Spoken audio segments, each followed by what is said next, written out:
Can we talk about Tucker Carlson? Because the breakup between he and the president has now reached another level. Let's watch what Tucker said on his show yesterday. It's not enough to say, well, I changed my mind, or like, oh, this is bad, I'm out. It's like, in very small ways, but in real ways, you and me and millions of people like us are the reason this is happening right now. We'll be tormented by it for a long time. I will be. And I want to say I'm sorry for misleading people. It was not intentional. That's all I'll say. He's talking about his support for President Trump, which he effectively is saying he regrets. Yeah, I mean, it's an interesting turnabout from the Republican National Convention when he was a primetime speaker and delivered like a 45-minute off-the-cuff, again, no notes, just about how this was the greatest option that anybody and any voter could want. And he has a very significant following that is vigorous in their support for him, and that support overlapped pretty directly with President Trump during the campaign. And I think Trump campaign officials would acknowledge that that certainly wasn't hurtful in any way, shape, or form.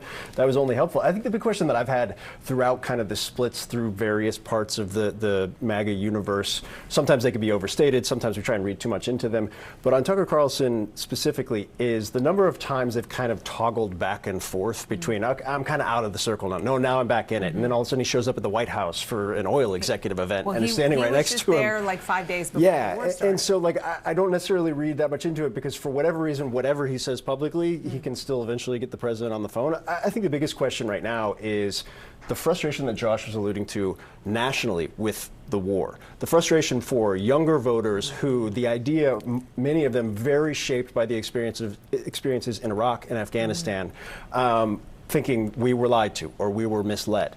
And what the kind of, I guess, durability of that frustration or disappointment will be coming into electoral seasons ahead. Do you think he's wrestling with his conscience? I think that Tucker had plenty of time to untorment himself between January 6, 2021 and Election Day of 2024. He had plenty of time to torment himself and say, I give up on this man.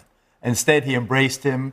He helped propel him to this historic election win.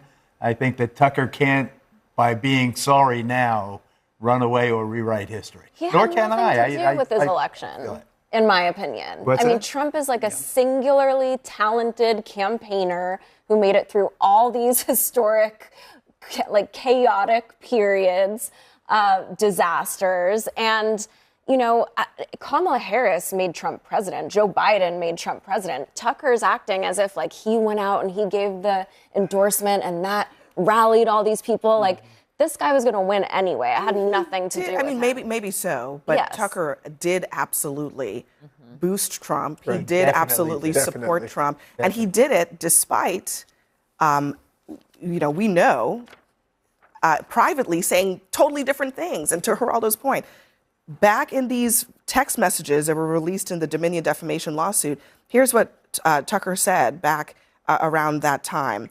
Trump has a pretty low success rate in his business ventures, is what his producer says. He says, that's for sure. All of them fail. What he's good at is destroying things. He's the undisputed world champion of that. Tucker then says, we are very close to being able to ignore Trump most nights. I truly can't wait. I hate him passionately. Another Tucker message.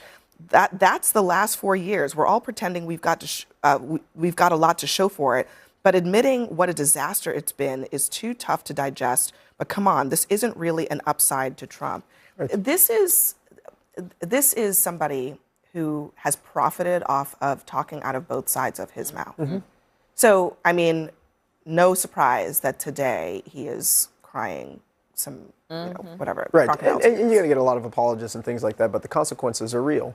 And again, if you look in our district, we have 55,000 units of housing that are necessary. Half of our kids are in poverty. We are actually struggling because of the decisions, the policies, the programs that this administration has pushed, and there has been nothing to actually adequately address that. And so the fact that he's failing in the polls is because this administration is failing. It's failing to actually protect our country. Nobody feels more safe in the United States of America after 7 weeks of a disastrous war that we're having in Iran. We are living the consequences of an election that God wish we had won, but the consequences are really impacting everyday working class folks, not those who are politicos and talking heads and things like that. The most is really impacting people in a day-to-day life. Scott Jennings, when he was talking there to his brother, the former GOP Trump speechwriter Buckley Carlson, what do you say to that? I mean, is his preference that Kamala Harris had become the president of the United States?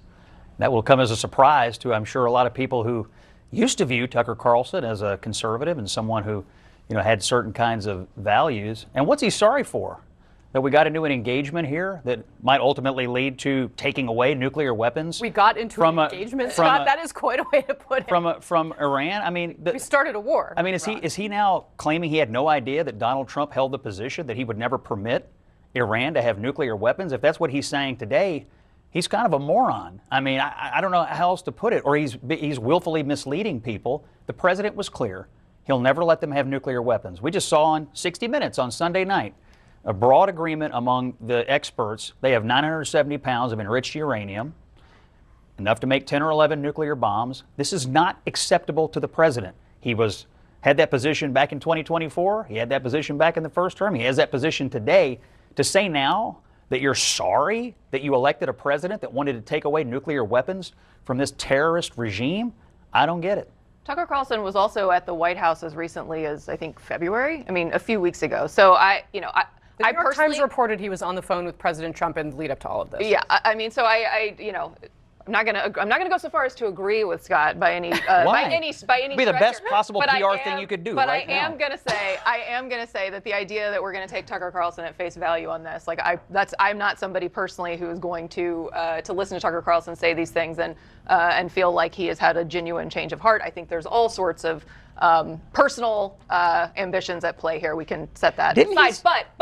But I will say it is problematic for Trump's coalition, and more importantly, even outside of the pod sphere, real Americans, actual voters, including Republican voters, are frustrated by this war. They don't understand why we're in it. We're continuing to see what we've seen play out today is, Donald Trump had his vice president teed up on the tarmac to go and negotiate and then had to pull him back. Just as a general rule, if you were trying to project strength and you have your arms around the situation, having to pull your vice president back from traveling to the negotiations, not a great signal. So I think in addition to the fact that gas prices, oil prices, airplane tickets are going up, Trump is also eroding on this sense that he is strong and in control. So politically, hugely problematic for him.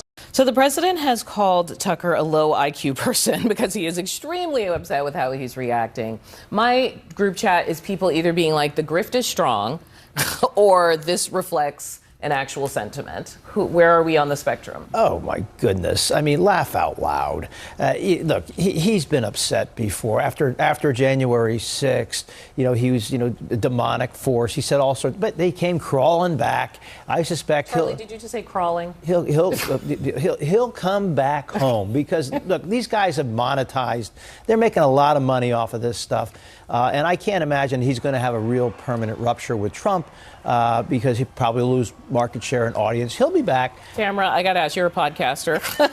What's the situation here with what he's doing? Yeah, I just can't imagine that he is going to find market share in the, Trump apostate space. That's a pretty crowded space at this point.